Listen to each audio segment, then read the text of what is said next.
शिला पर चली शिला हुई चूर, शिला पर चली शिला हुई चूर, गिरी पर चली तो गिरी में पड़ी दरार, गिरी पर चली तो गिरी में पड़ी दरार। वचन सौरभ।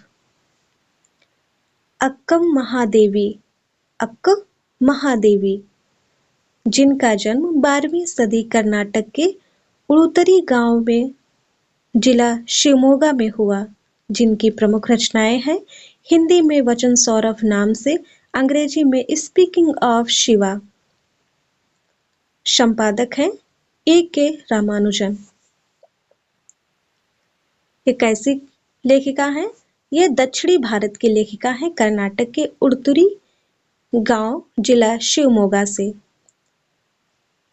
इतिहास में वीर शैव आंदोलन से जुड़े कवियों रचनाकारों की एक लंबी सूची है। अक्क महादेवी इस आंदोलन से जुड़ी एक महत्वपूर्ण कवियत्री थीं। चन्न मल्लिकार्जुन देव शिव इनके आराध्य थे। बसवन्ना और अल्लामा प्रभु इनके समकालीन कन्नड़ संत कवि थे। कन्नड़ भाषा में अक्क शब्द का अर्थ बहिन होता है। अब देखिए, यहाँ से यह प्रश्न पूछा जा सकता है कि अक्क शब्द का अर्थ क्या होता है, तो कन्नड़ में इस अक्क शब्द का अर्थ होता है बहिन। ठीक है। अक्क महादेवी अपूर्व सुंदरी थीं। एक बार वहां का स्थानीय राजा इनका अद्भुत अलौकिक सौंदर्य देखकर मुग्ध हो गया तथा इनसे विवाह हेतु इनके परिवार पर दबाव डाला। अक्क महादेवी ने विवाह के लिए राजा के सामने 3 शर्तें रखीं। विवाह के बाद राजा उन शर्तों का पालन नहीं किया, इसीलिए महादेवी ने उसी क्षण वस्त्राभूषण तथा राज परिवार को छोड़ दिया।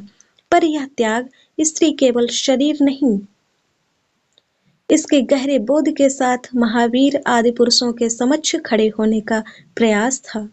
इस दृष्टि से देखें तो मीरा की पंक्ति तन की आस कबहू नहीं कीनी, तन की आस कबहू नहीं कीनी, जो रण माही सूरो, अक्क पर पूर्णतः चरितार्थ होती है।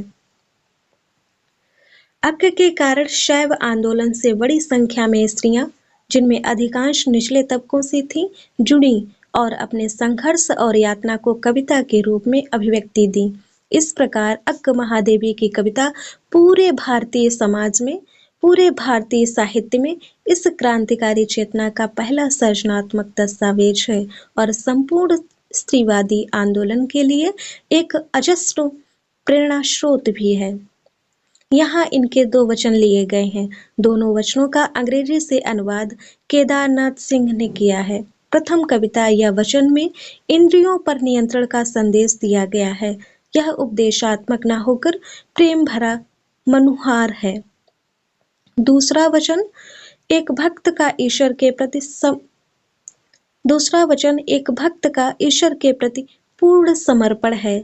चन्न मल्लिकार्जुन की अनन्य भक्त अक्क महादेवी उनकी अनुकंपा के लिए हर भौतिक वस्तु अपनी झोली खाली रखना चाहती हैं।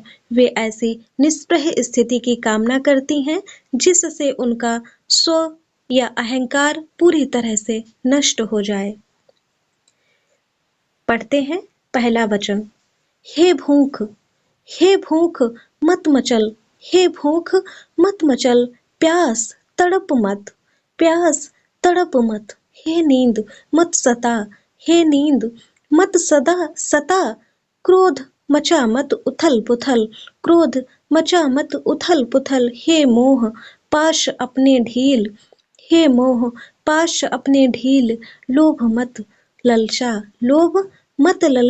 हे मद मत कर मदहोश, हे मद मत कर मदहोश, ईर्ष्या जला मत,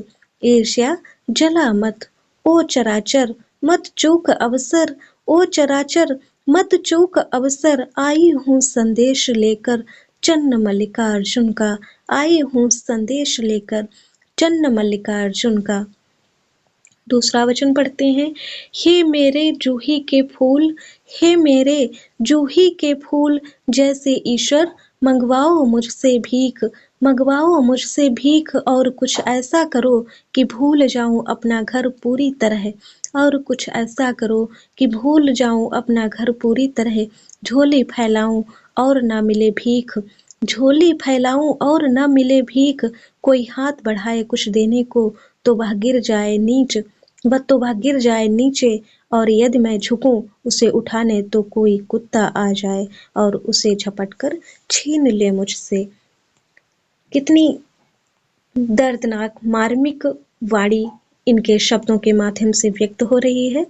ऐसी थी अक्क महादेवी, जिनके वचनों को पढ़कर हृदय द्रवीभूत हो जाता है। आज के वीडियो के अंतर्गत बस इतना ही। अगले वीडियो में हम अन्य कवि को